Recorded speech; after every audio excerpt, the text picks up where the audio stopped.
Hello everyone, my self Hanuman Jahangir, chemistry faculty CLC Sikar. देखो, अपने last lecture में जो है वो problem based on chemical reaction बात कर रहे थे। उसमें तीन टाइप की मैंने रिएक्शंस बता दी थी, तीन टाइप के क्वेश्चन बता दिए थे आपको।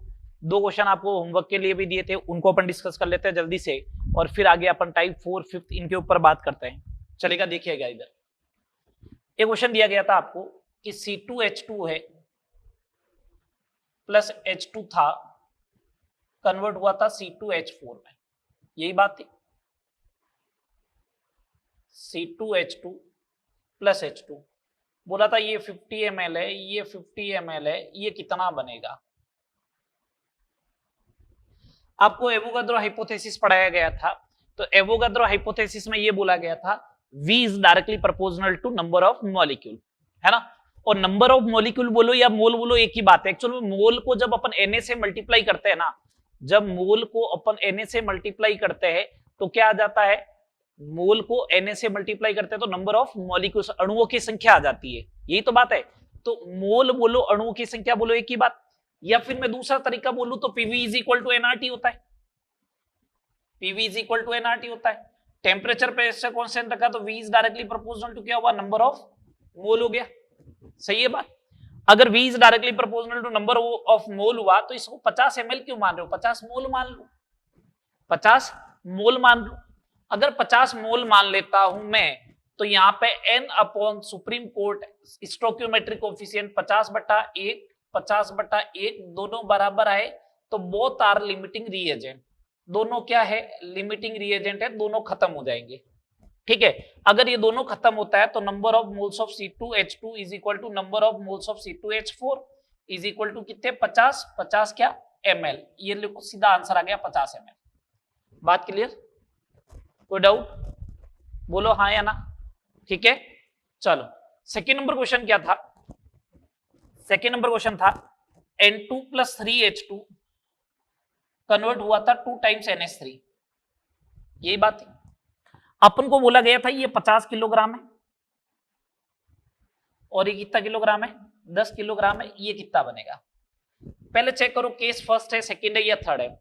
दो रिएक्टेंट दे रखे और दोनों की इंफॉर्मेशन दे रखी है, इसका मतलब केस थर्ड लगेगा, लिमिटिंग रिएजेंट का कंसेप्ट लगेगा, सीमांत अभिकर्म का। आप किलोग्राम को भूल जाओ, आप तो 50 ग्राम मानो, लास्ट में जाके मैं यूनिट लिख दूंगा।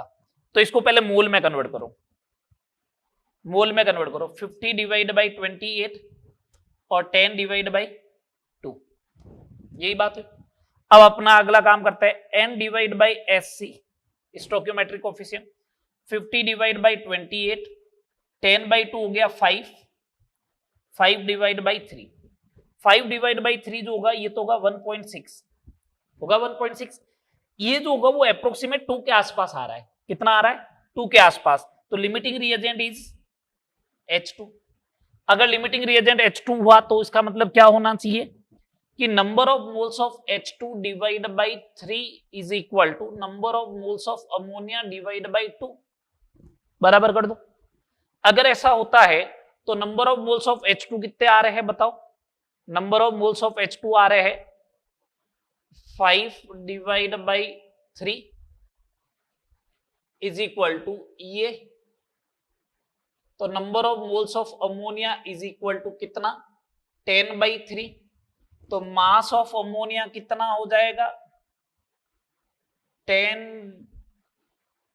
ये 17, 170 डिवाइड बाई 3 56.67। अब आना तो वैसे ग्राम में चाहिए था, लेकिन स्टार्टिंग से क्या चल रहा है, किलोग्राम। तो ये भी क्या आएगा, मैंने बोला ना ग्राम मान लो, लास्ट में यूनिट कन्वर्ट कर दूंगा मैं सीधा, 56.67 किलोग्राम। ये वैसे तो मैंने करने के लिए आपको दिए थे, अपने आंसर चेक कर लो। ठीक है, चलो अब आगे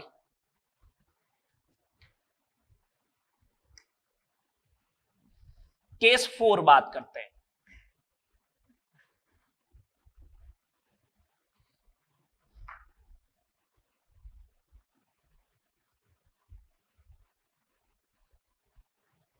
केस 4 सीक्वेंशियल रिएक्शन।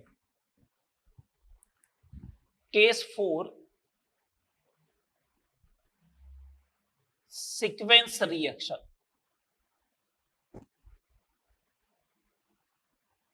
श्रेणी अभिक्रियाएं। कोई सीक्वेंस दे रखी है रिएक्शन की, उसके बारे में आपको बात करनी। जैसे क्वेश्चन बताता हूं, आज का क्वेश्चन नंबर फर्स्ट, आपको ऐसा बोला गया 1 किलोग्राम कैल्शियम कार्बाइड से कितने ग्राम या कितने किलोग्राम पॉलीथीन बनेगा। Calcium carbide is very important compound of inorganic chemistry, ठीक है। कैल्शियम कार्बाइड का जब हाइड्रोलाइसिस करवाते हैं तो बनता है C2H2 plus calcium hydroxide. C2H2 plus H2 reaction करता है तो बनता है C2H4 and CH2 double bond CH2 के N मॉलिक्यूल अगर काम में लेते हो तो बनता है पॉलीथीन। पॉलीमर्स में पढ़ा होगा आपने ऑर्गेनिक केमिस्ट्री में, ये लीजिएगा, ये पॉलीथीन हो गया। तो कैल्शियम कार्बाइड से स्टार्ट किया था, पॉलीथीन तक पहुंच गए। ये बोला है 1 किलोग्राम ये है, ये कितना बनेगा, ठीक है। चलो मेरे को देखो इसमें और इसमें रिलेशन लेके आना है ना। जो कंटिन्यू आए उसके ऊपर ध्यान रखे। C2H2 यहां से यहां आ गया, C2H4 यहां से यहां आ गया। तो मेरे को क्या करना है, जैसे इसमें और इसमें रिलेशन निकालो। Number of moles of calcium carbide is equal to number of moles of C2H2, ये लो, ये रिलेशन यूज में लेना है। Number of moles of C2H2 is equal to number of moles of C2H4, ये काम में लेना है, सही बात है। यहां पे number of moles of C2H4 divide by N is equal to number of moles of polythene, सही बात है। अब यहां पे N क्या है, N के फॉर्मेट में, ये बहुत बड़ा नंबर हो सकता है जो मेरे को आइडिया नहीं है। अगर जब मेरे को N का आइडिया नहीं है तो इसका मतलब ये तो काम में लेना ही नहीं है रिलेशन। फिर तो जब मेरे को N का आइडिया ही नहीं है तो ये रिलेशन काम में लेना ही नहीं। तो एक काम करो, ये और ये बराबर है, ये और ये बराबर है, तो इसकी जगह मैं ये पुट कर दूं तो मेरे पास ये रिलेशन बनेगा क्या, number of moles of calcium carbide is equal to number of moles of C2H4। इन दोनों से देखो, है ना। अगर ये रिलेशन बनेगा तो देखो number of moles of C2H4 is equal to calcium carbide का कितना मोल हो गया, 1000 ग्राम डिवाइड बाई 64, ये मोल आ गया। मास ऑफ C2H4 की बात करूं, इथाइन का मास कितना आएगा, ये आ गया, ठीक है। अगर इसे आप सॉल्व भी करना चाहते हो तो मैं इसे सॉल्व कर लेता हूं। 7 टाइम्स कैंसिल हो जाएगा, ये 16 टाइम्स कैंसिल हो जाएगा, ये 250 हो जाएगा, तो 250 हुआ ना, तो 250 का मतलब 1750 डिवाइड बाई 4, ये आ जाएगा, ठीक है। अगर मैंने ऐसा किया तो उस कंडीशन में ये बना 1750/4 ग्राम बन गया, ठीक है। ये कौन बना, C2H4। तो ये जो C2H4 बना है उसी को तो मैंने काम में लिया, इसका मतलब ये पूरा मिला के कितना था, ये था, यही तो होगा। C2H4 बना कितना, 1750/4 ग्राम बना, तो इसका मतलब इस यहां पे भी 1750/4 ही तो होगा। ये रिएक्शन कंटिन्यू आगे चल रही है ना। तो 1750/4 था, तो अब लगाओ लॉ ऑफ मास कंजर्वेशन, द्रव्यमान संरक्षण का नियम। अगर द्रव्यमान संरक्षण का नियम लगाता हूं तो इसका मतलब ये होता है mass before the reaction equal to mass after the reaction. Before the reaction अभिक्रिया से पूर्व कितना द्रव्यमान था, इतना। अभिक्रिया के पश्चात द्रव्यमान, इसका मतलब मास ऑफ पॉलीथीन, ये देखो मास ऑफ पॉलीथीन आ गया अपना। तो mass of polythene is equal to, बोलो भैया क्या आएगा, mass of polythene is equal to 1750/4 gram, ठीक है बात, बोलो हाँ या ना, समझ में आया। बहुत सिंपल सा क्वेश्चन है, बस आपको तो ये समझ में आ रहा है रिलेशन कौन सा काम में लेना है, ये काम में नहीं लेना है। क्यों काम में नहीं लेना है, ये इसलिए काम में नहीं लेना है क्योंकि मेरे को N की वैल्यू मालूम नहीं है, ठीक है बात। चले आगे, बोलो, चलो फिर चलेगा। नेक्स्ट प्रॉब्लम देखिए आप, नेक्स्ट प्रॉब्लम है क्वेश्चन नंबर 2 सिक्वेंशियल रिएक्शन का।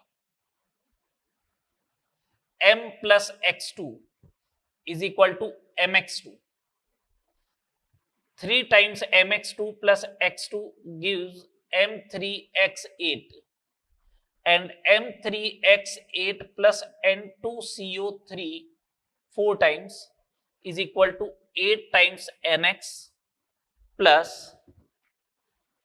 M3O4 प्लस 4 टाइम्स CO2, यही आएगा। चलो ये आ गया। बोला है 206 ग्राम NX उत्पन्न करने के लिए, NX उत्पादन के लिए M का कितना द्रव्यमान आवश्यक होगा, ये पूछा गया। ठीक है, 206 ग्राम NX उत्पादन के लिए M का कितना द्रव्यमान आवश्यक होगा। परमाणु भार दे रखे हैं कुछ, M का दे रखा है, M का दे रखा है 56, N का दे रखा है 23 और X का दे रखा है 80। ये ठीक है बात। चलो इसका सॉल्यूशन देखते हैं। दो जो आगे से आगे चलता है ना, उसको अपन के टारगेट करना है। जैसे ये MX2 को टारगेट करूंगा, MX2 आगे गया M3X8 में, तो M3X8 और NX में टारगेट करना है। बाकी साइड प्रोडक्ट को अपन को गोली मारो। फर्स्ट वाली इक्वेशन से मेरे को ये मालूम चल रहा है number of moles of M is equal to number of moles of MX2, ये फर्स्ट वाली इक्वेशन से। चलो सेकेंड वाली इक्वेशन से number of moles of MX2 divide by 3 is equal to number of moles of M3X8, सही बात। और last वाली इक्वेशन से number of moles of M3X8 is equal to number of moles of NX divide by 8। इसकी जगह पे मैं ये ले जाके पुट कर दूं NX बाई 8, है ना। तो इन दोनों से क्या कंक्लूजन आने वाला है, इन दोनों से कंक्लूजन ये आने वाला है number of moles of MX2 divide by 3 is equal to number of NX divide by 8। और MX2 की जगह 3/8 हो जाएगा, और ये यहां ले जाके पुट करो तो क्या कंक्लूजन निकलने वाला है, number of moles of M is equal to 3/8 number of moles of NX। आ रही बात समझ में? ये देखो सारे आपके सामने। अब number of moles of M is equal to 3/8, number of moles of NX चाहिए 206 ग्राम है, divide by molecular weight. N का कितना 23 और X का 80, 103। इसका मतलब कितना बन गया 2, 2 से डिवाइड बाई हो गया 3/4। मेरे को मास चाहिए किसका, कैपिटल M का, mass of M capital M 3/4 into mass चाहिए, मोल आ रखे हैं तो mole is equal to given mass upon atomic weight. तो एटॉमिक वेट का मल्टीप्लाई करो, एटॉमिक वेट कितना है 56, तो कितना आ जाएगा 42 ग्राम आ जाएगा। कितना आ जाएगा 42 ग्राम आ जाएगा। बोलो समझ में आया या नहीं आया? आ गया, ठीक है। तो बस आपको ध्यान ये रखना, ये मैंने बेसिकली 3 इक्वेशन जो कल लिखनी सिखाई थी, उन 3 इक्वेशन को लिख के और फिर आपको काम करना है, ठीक है। चलो आगे देखो, केस 5।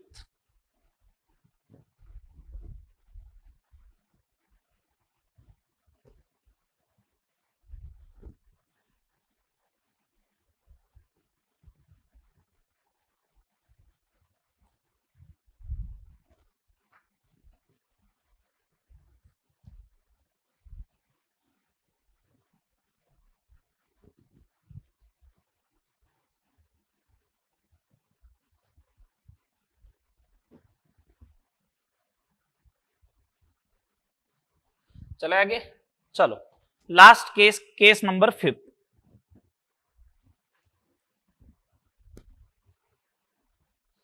परसेंटेज प्योरिटी, प्योरिटी का मतलब शुद्धता,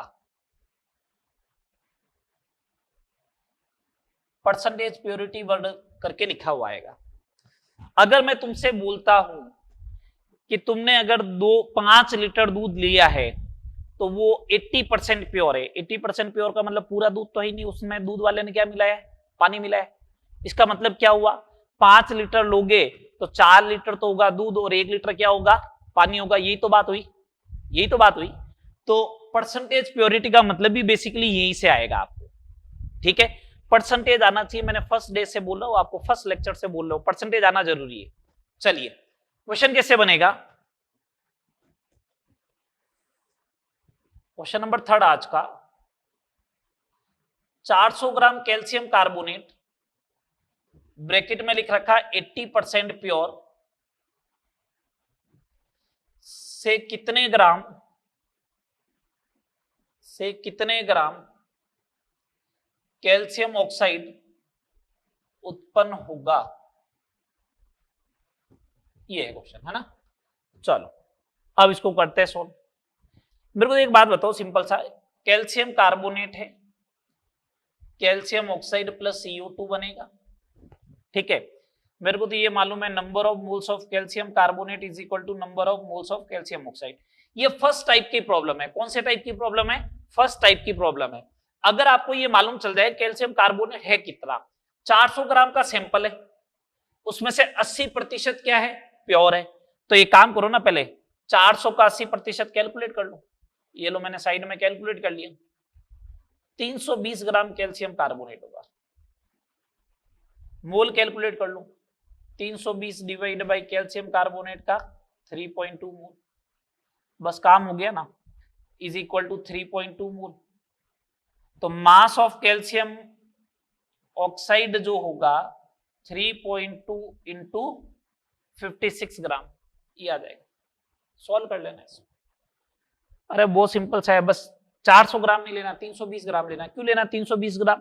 क्योंकि 80% ही तो प्योर है। तो कैल्शियम कार्बोनेट तो रियलिटी में कितना है? 320 ग्राम ही तो है। अरे हाँ या ना, समझ में आ रहा है ना? बोलो, बहुत सिंपल सा क्वेश्चन है। चले आगे। चलो इसी से रिलेटेड क्वेश्चन एक और देखते हैं। इस बार प्योरिटी दे रखी थी, इस बार क्वेश्चन में पूछी जाएगी। जैसे 100 ग्राम कैल्शियम कार्बोनेट सैंपल का मतलब कुछ इंप्योरिटी भी होगी, को गर्म करने पर एनटीपी पर CO2 का 16.8 लीटर प्राप्त होता है।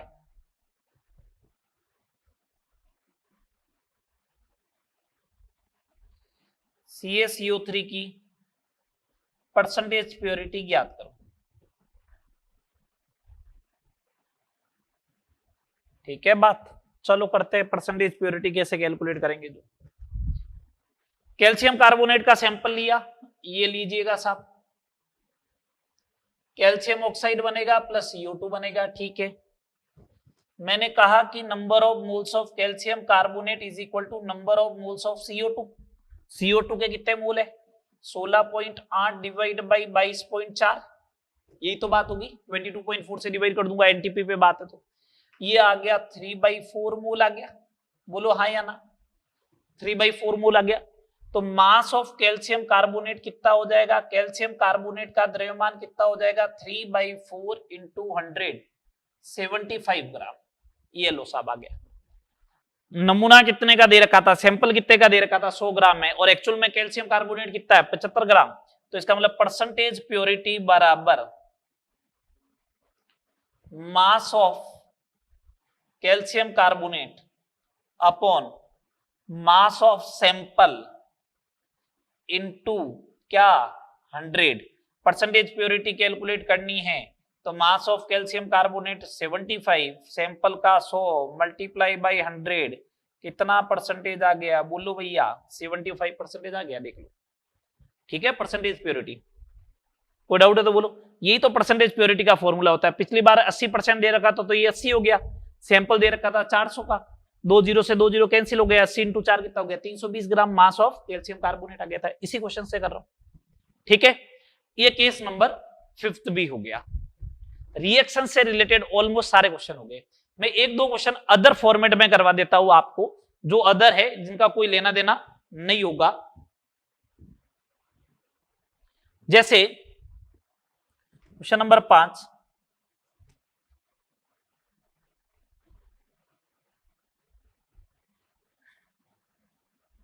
जिंक की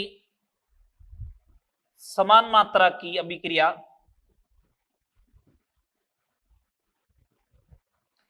डाइल्यूट HCl एवं NaOH से करवाने पर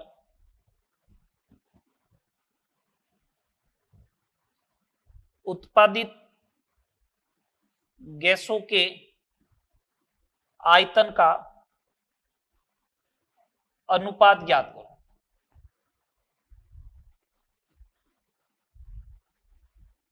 ये पूछा गया।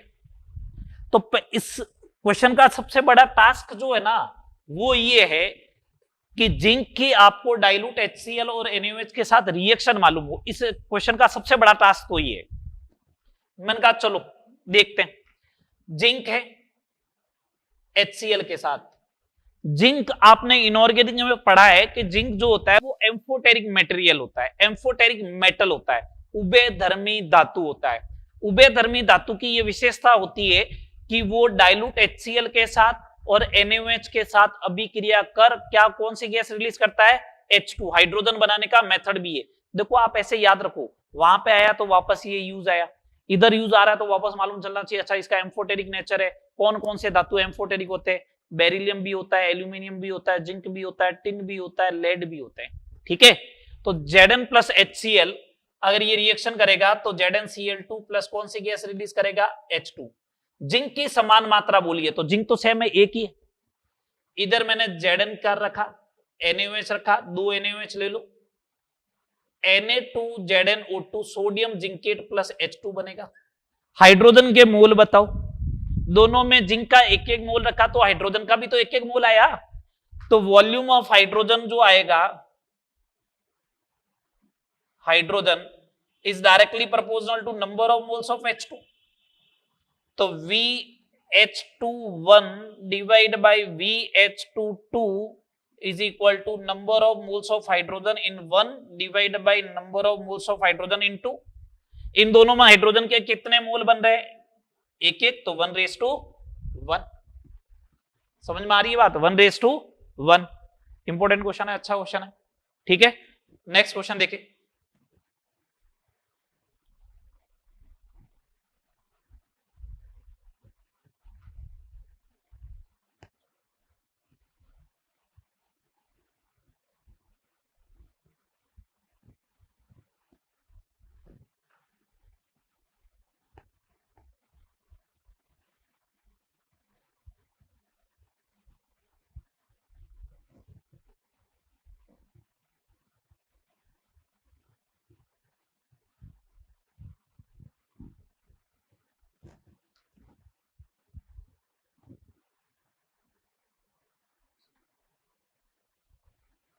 चलेगा, नेक्स्ट प्रॉब्लम नंबर 6।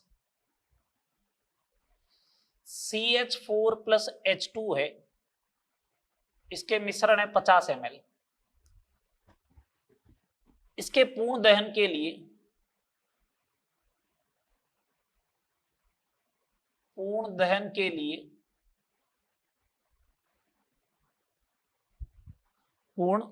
के लिए 25 ml ऑक्सीजन आवश्यक है, तो आयतन अनुसार H2 का प्रतिशत ज्ञात करो। ये क्वेश्चन दिया गया। ठीक है, समझो इस क्वेश्चन को कैसे करना है। CH4 अलग लिखो प्लस O2 लिखो, कन्वर्ट होगा CO2 प्लस 2 टाइम्स H2O, तो यहां 2O2 चाहिएगा। H2 प्लस हाफ O2 लिखो, कन्वर्ट होगा H2O। मैंने अभी तुम्हें समझाया था वॉल्यूम बोलो या मोल बोलो एक ही बात है, तो इस वॉल्यूम को मैं मोल मान लेता हूं। मान लिया ये x मोल है, तो ये 50 माइनस x हो जाएगा, सही बात। तो ये कितना चाहिएगा, 2x, और ये कितना आएगा 50 माइनस x बाई 2, और O2 मिला के कितना हुआ 25 ml। O2 मिला के कितना हुआ 25 ml, तो 2x plus 50 minus x divide by 2 is equal to 25। यही तो बात हुई, बोलो। एक मिनट रुक जाना, 25 ml नहीं कर रहा हूं मैं, थोड़ा सा चेंज कर रहा हूं क्वेश्चन को।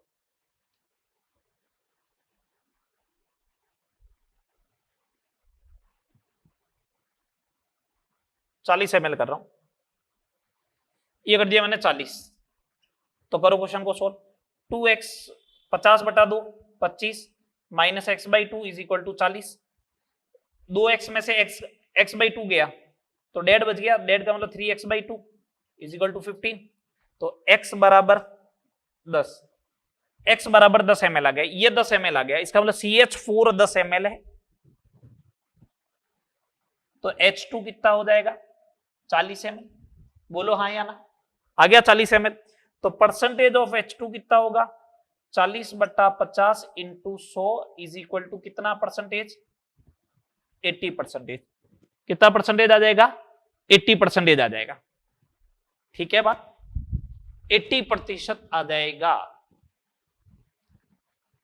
सिंपल सा काम किया मैंने 50 ml को 50 मोल मान लिया, तो इसका x हो गया, इसका 50 माइनस x हो गया। ठीक है, फिर इसके x के लिए इसका 2x चाहिए, इसका आधा चाहिएगा, तो वॉल्यूम ऑफ O2 आ गया या ऑक्सीजन के मोल आ गए, उसको 40 के बराबर कर दिया, x की वैल्यू आ गई। ये क्वेश्चन नीट 2018 का क्वेश्चन है, अच्छा क्वेश्चन है ये भी। 2.3 ग्राम फॉर्मिक एसिड HCOOH प्लस 4.5 ग्राम ऑक्जेलिक एसिड को सांद्र H2SO4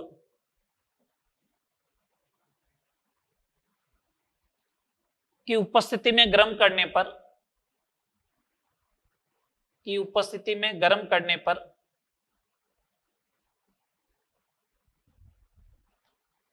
उत्सर्जित गैसों को KOH से गुजारने के पश्चात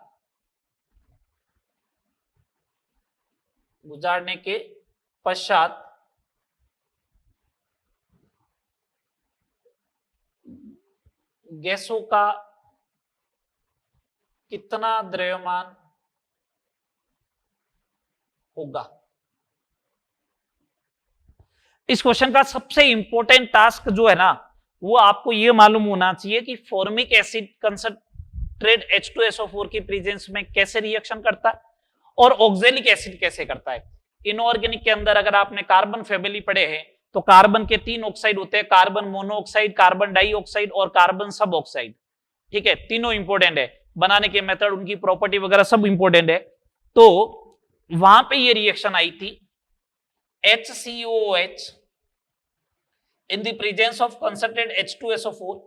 concentrated H2SO4 डिहाइड्रेटिंग एजेंट होता है, निर्जलीकारक होता है, तो निर्जलीकारक होगा तो वाटर बाहर निकाल दो तो CO प्लस H2 बन जाएगा। तो गैस अपने काम की ये हो गई। चलो आगे चलो, ऑक्जेलिक एसिड लिया, ये ऑक्जेलिक एसिड है, कंसंट्रेटेड H2SO4 लिया, H2O बाहर निकालो, CO gas plus CO2 gas plus H2O, ये लो। ठीक है बात, अब सुनना आगे बात को, आगे। अब ये बोला गया कि जो गैसें उत्सर्जित हुई CO CO CO2 ये उत्सर्जित हुई।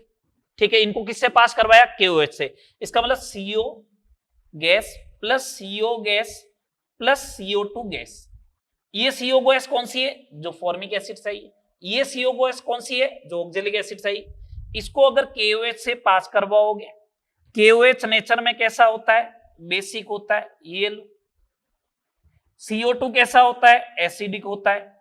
एसिड और बेस आपस में एक दूसरे के जानी दुश्मन है, तो आपस में रिएक्ट कर जाएगा, तो बचेगा क्या CO gas plus K2CO3 solid हो गया, ये तो सॉल्ट बन गया। मेरे से तो ये पूछा गया कि KOH से गुजारने के बाद कितना द्रव्यमान बचेगा, तो मैंने कहा 2 CO गैस का बचेगा। अब वो CO गैस का द्रव्यमान ज्ञात करो पहले। तो मैं यहां से ये बोलूं क्या, number of moles of formic acid is equal to number of moles of CO। Formic acid का कितना मोल आया 2.3 डिवाइड बाई 46, ये आ गया मोल। कितना मोल आएगा बोलो, कितना मोल आएगा 0.05 मोल। इधर क्या होगा, नंबर ऑफ ऑक्जेलिक एसिड के moles is equal to number of moles of CO। ये भी कितने होंगे 4.5 डिवाइड बाई 90 मींस 0.05 मोल। तो ये 0.05 मोल, ये भी 0.05 मोल, तो number of moles of CO total कितना हो जाएगा 0.05 plus 0.05 is equal to 0.1 mole. Number of moles of CO आ गया, तो मेरे को मास चाहिए of carbon monoxide 0.1 into 28 is equal to 2.8 gram.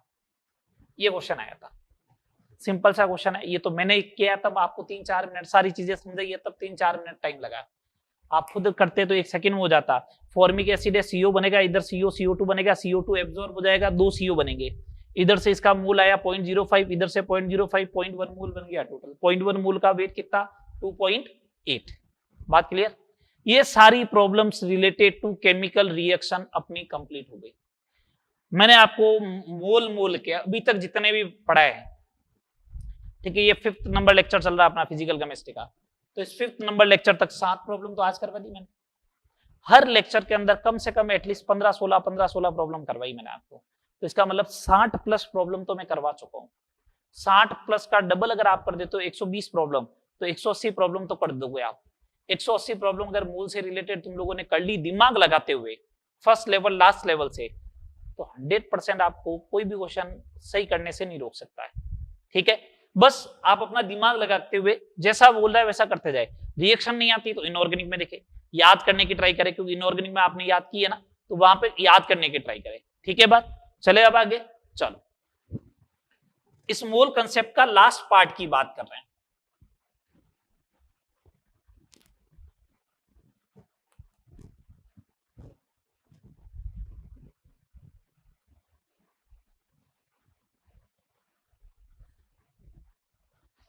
Mole concept के लास्ट पार्ट की बात करने वाला है आज।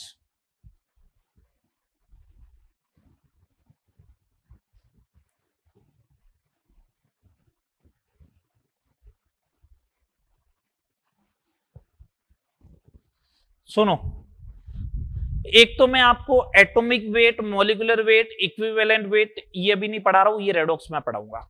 एक एस्टिमेशन ऑफ एलिमेंट, वो भी किस में पढ़ाऊंगा, रेडॉक्स में पढ़ाऊंगा। तो ये 4 topic, estimation of element, nitrogen का प्रतिशत कितना होगा, सल्फर का कितना होगा, कार्बन का कितना होगा, हाइड्रोजन का परसेंटेज, इन सब के ऊपर एक क्वेश्चन जो है वो अपन रेडॉक्स में देखेंगे। एस्टिमेशन ऑफ एलिमेंट एक, एटॉमिक वेट, मॉलिक्यूलर वेट और इक्विवेलेंट वेट डिटरमिनेशन करने के मेथड है, उनको भी अपन कहां पे देखेंगे, उनको भी कहां पे देखेंगे अपन, रेडॉक्स में देखेंगे।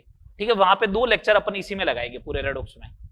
ठीक है बात, तो इन टॉपिक को तो आपको बिल्कुल पैनिक नहीं होना कि ये तो करवाया ही नहीं, तो इसके क्वेश्चन अगर मोल में दे रखे तो उसे आप स्किप कर देना, अभी नहीं करने। वो कब करोगे, जब मैं रेडॉक्स में तुम्हें ये टॉपिक पढ़ा दूंगा। तो अब सर टेस्ट में आ गया, तो टेस्ट में भी नहीं आएगा।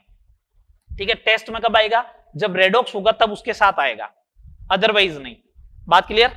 चलो अब अपन इसके लास्ट पॉइंट पे आते हैं, कंसंट्रेशन टर्म्स। कंसंट्रेशन टर्म्स, सांद्रता के पद।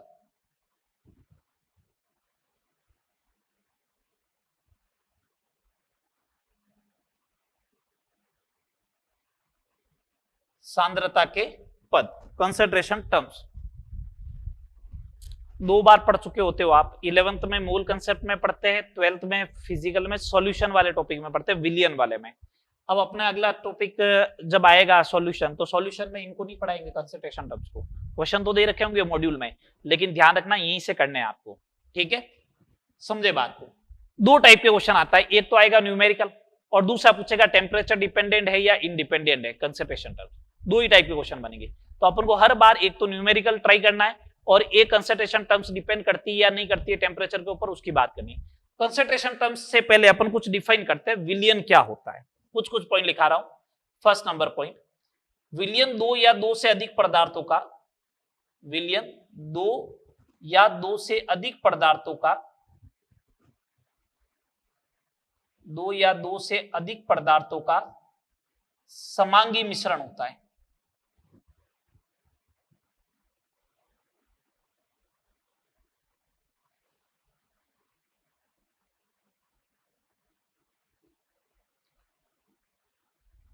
विलियन 2 या 2 से अधिक पदार्थों का क्या होता है, समांगी मिश्रण होता है। समांगी का मतलब क्या, होमोजीनियस। समांगी को क्या बोलते हैं अपन, होमोजीनियस मिक्सचर। अब इस होमोजीनियस का मतलब क्या होता है, इस होमोजीनियस का मतलब ये होता है, समांगी मिश्रण का मतलब ये होता है कि एक तो विलियन की प्रावस्था, प्रावस्था क्या रहे, एक ही रहे, सिंगल फेज रहे। प्रावस्था का मतलब 2 पदार्थों को मिलाया तो या तो सॉलिड दिखे या लिक्विड दिखे या गैस दिखे, पहली बात। तो समांगी का मतलब प्रावस्था एक होनी चाहिए। दूसरा नंबर बात, उसका कोई भी कंपोनेंट लो, उसका कोई भी कंपोनेंट लोगे तो उस कंडीशन में उसका कंपोजिशन, उसका संगठन वही होगा जो पूरे के पूरे विलियन का होगा। एक छोटा से छोटा पार्ट लूंगा ना तो उसका कंपोजिशन वही होगा जो पूरे के पूरे विलियन का होगा। मतलब क्या, अगर एक मैंने पूरा कंटेनर लिया और बोला इस कंटेनर में जो विलियन रख रखा है उसकी पीएच 8 है, तो उसमें से आप एक ड्रॉप भी बाहर निकालोगे ना तो उसकी भी पीएच क्या आएगी, 8 आएगी। इसी को अपन क्या बोलते हैं, homogeneous mixture. Second number point,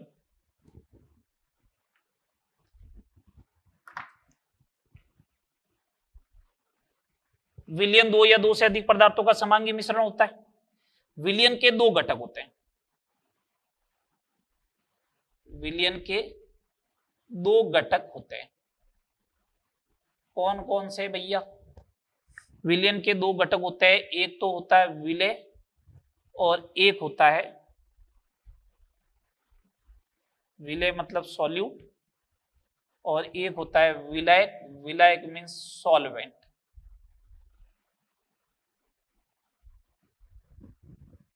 विलेय को अगर नॉर्मल डेफिनेशन में बोले तो जिसको घोला जाता है, जिसको क्या किया जाता है, घोला जाता है किसी पदार्थ में।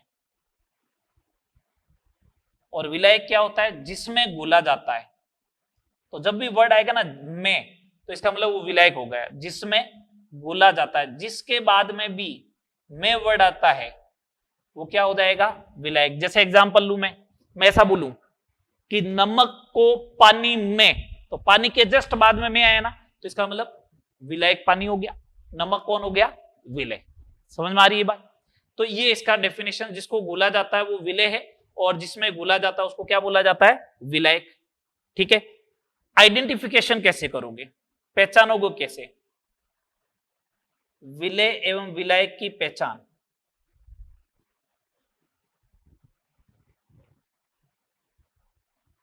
दो केस है अपने पास, विलेय एवं विलायक की पहचान के दो केस है। केस फर्स्ट, दोनों की भौतिक अवस्थाएं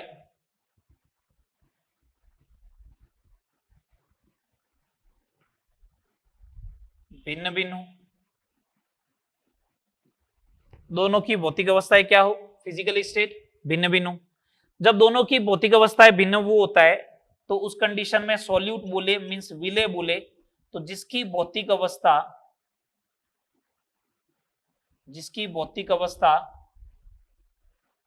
विलियन में परिवर्तित हो जाती है उसको अपन क्या बोलते हैं, विलेय बोलते हैं।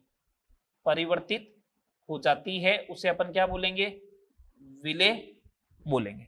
जैसे मैंने NaCl लिया, एग्जांपल ले रहा हूं, NaCl लिया, NaCl होता है सॉलिड, इसको H2O लिक्विड में डिसॉल्व किया तो लास्ट में आपको सॉल्यूशन दिखता है, उसकी फिजिकल स्टेट भी क्या है, लिक्विड।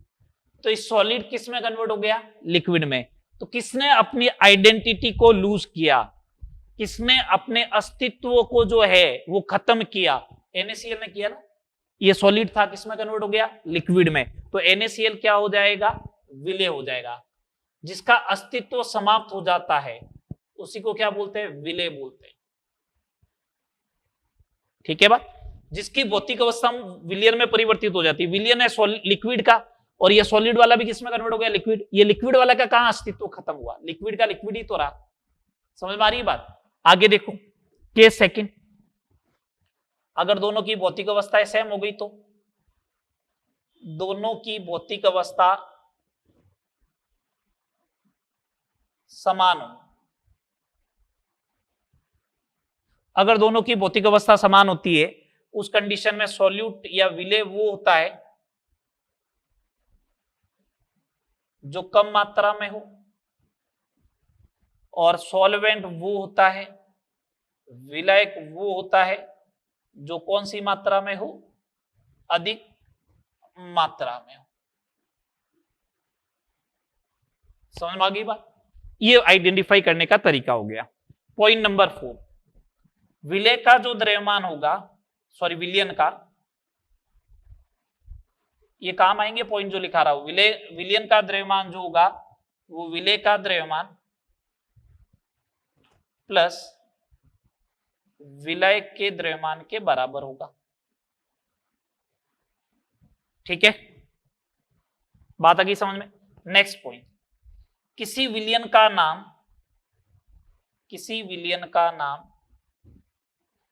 उसमें उपस्थित विलेय के आधार पर रखा जाता है। किसी विलियन का नाम उसमें उपस्थित विलेय के आधार पर रखा जाता है। इसका मतलब क्या, जैसे अगर सपोज करो मेरे को ऐसा बोला है कि NaCl प्लस H2O है तो ये विलियन बनता है ना, तो इसको बोलते हैं एक्वस NaCl सॉल्यूशन, जलीय NaCl विलियन। मतलब इसको NaCl का विलियन बोल दूं मैं, तो किसके बेसिस पे नाम हुआ, NaCl का विलियन हुआ, तो इसमें विलेय कौन होगा, NaCl। विलय कौन होगा, जलीय बोला, इसका मतलब विलय कौन हो गया, जल हो गया। कुछ नहीं बोले तो जल को ही मान ली। तो अगर मैंने जैसे एग्जांपल लिया और मैंने बोल दिया एक्वस ग्लूकोज सॉल्यूशन है, तो विलियन का नाम क्या है, ग्लूकोज है ना, तो सॉल्यूट भी कौन होगा इसमें, ग्लूकोज होगा। सॉल्यूट कौन होगा, ग्लूकोज होगा। सॉल्वेंट कौन होगा, सॉल्वेंट वाटर होगा। बात आई समझ में या नहीं आई। आगे 5 नंबर पॉइंट। चलो अब अपन बात करते हैं कंसंट्रेशन क्या होती है, 6 नंबर पॉइंट पे जो अपन पढ़ने वाले हैं कंसंट्रेशन।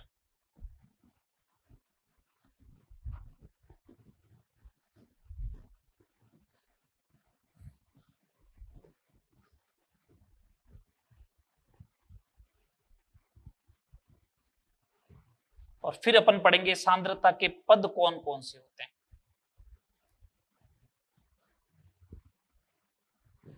अपन बात करते हैं कंसंट्रेशन होती क्या, सांद्रता होती क्या है।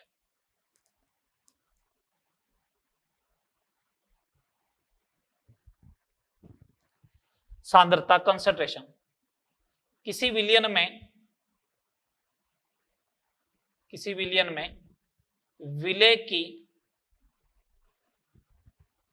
विलायक या विलियन के सापेक्ष मात्रा को सांद्रता कहते हैं।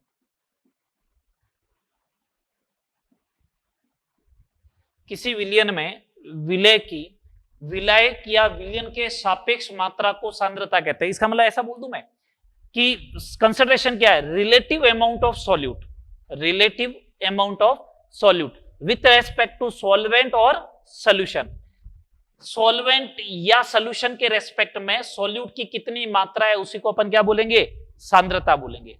आ रही बात समझ में, सुनना बात को ढंग से, या तो विलायक होगा या विलियन होगा। तो इसका मतलब अगर मेरे को सांद्रता की डेफिनेशन लिखनी है तो मैं फॉर्मूला लिखना है तो ऐसा लिख दूं, विलय की मात्रा बट्टा विलायक की मात्रा या विलियन की मात्रा। सिर्फ एक ही केस में विलायक आएगा, बाकी सब में क्या आएगा, विलियन आएगा। अगर विलय की रिलेटिव मात्रा विलय की सापेक्षिक मात्रा ज्यादा हो, सापेक्षिक मात्रा ज्यादा हो, तो ऐसे विलियन को बोलते हैं सांद्रित विलियन। कैसा विलियन बोलते हैं, सांद्रित विलियन, कंसंट्रेटेड सॉल्यूशन, कंसंट्रेटेड सॉल्यूशन। और अगर विलय की सापेक्ष मात्रा कम हो, विलय की सापेक्ष या सापेक्षिक मात्रा अगर कम हो,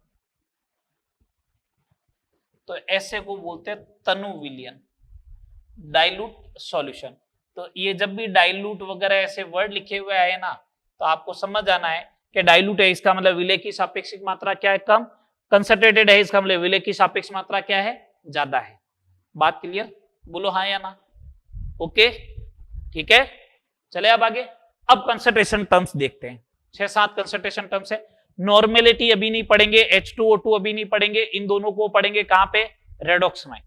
ठीक है चलो,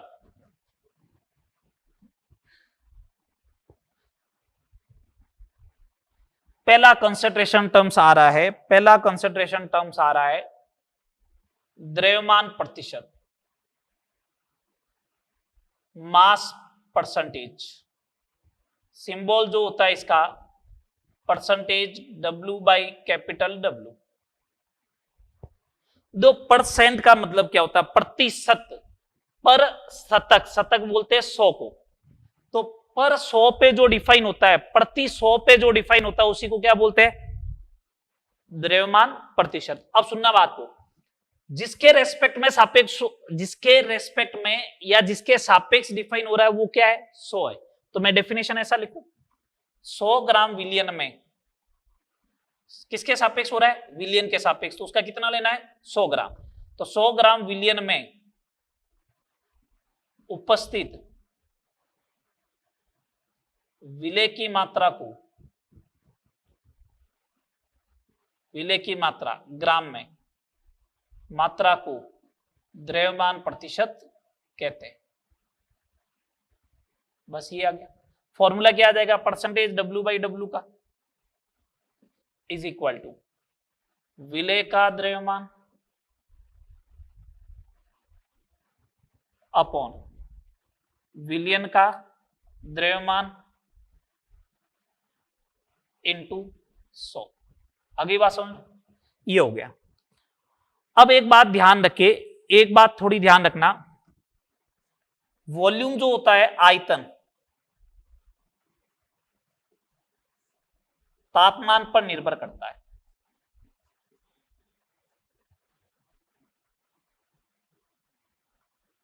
टेम्परेचर बढ़ाते हो ना तो वॉल्यूम भी बढ़ता है। ठीक है, टेम्परेचर बढ़ाने पर क्या बढ़ेगा? वॉल्यूम भी बढ़ेगा। तो यहां पे क्या वॉल्यूम आया है क्या? दोनों में से कहीं पे भी जगह नहीं आया। नहीं आया, इसका मतलब ये कंसंट्रेशन टर्म टेम्परेचर के ऊपर डिपेंड करेगी क्या? ये वाली कंसंट्रेशन टर्म्स टेम्परेचर के ऊपर डिपेंड करेगी क्या? नहीं करेगी। बात क्लियर है? चलो सेकंड, तो ताप पे निर्भर नहीं करता है। परसेंटेज डब्ल्यू बाई डब्ल्यू ताप पर निर्भर नहीं करता है।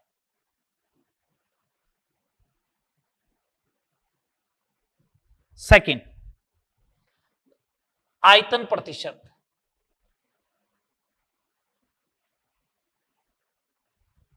Percentage small V upon capital V. ये तो डेफिनेशन सेम हो जाएगी।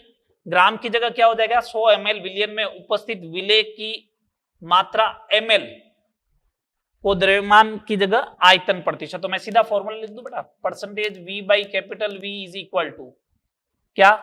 विलेय का आयतन ml में डिवाइड बाई विलियन का आयतन भी ml में इनटू क्या? 100। ये लो, ये फॉर्मूला हो गया सीधा सा। ठीक है, थर्ड नंबर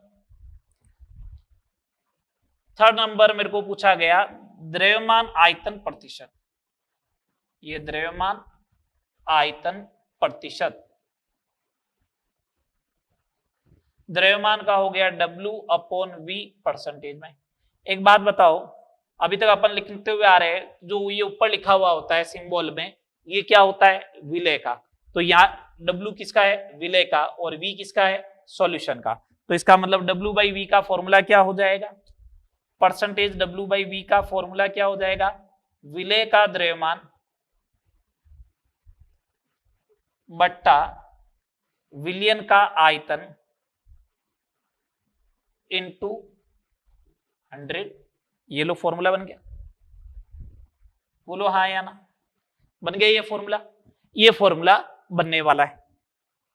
अब देखो, इन दोनों टर्म्स में आयतन आया, इधर भी आयतन आया। इसका मतलब percentage V by V and percentage W by V ताप पर निर्भर करते हैं। ताप पर निर्भर करते हैं। ठीक है बात? कितनी कंसंट्रेशन टर्म्स हो गई? 3।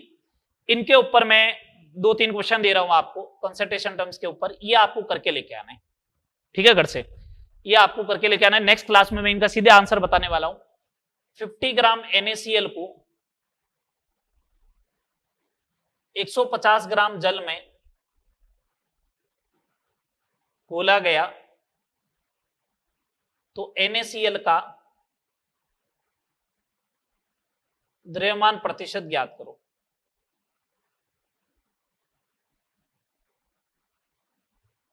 सेकेंड नंबर क्वेश्चन ये है,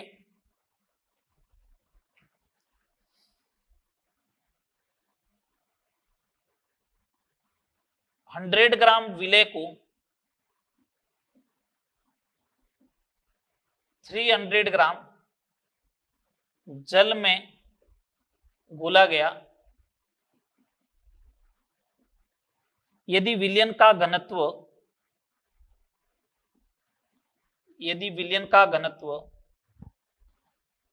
2 ग्राम पर ml है,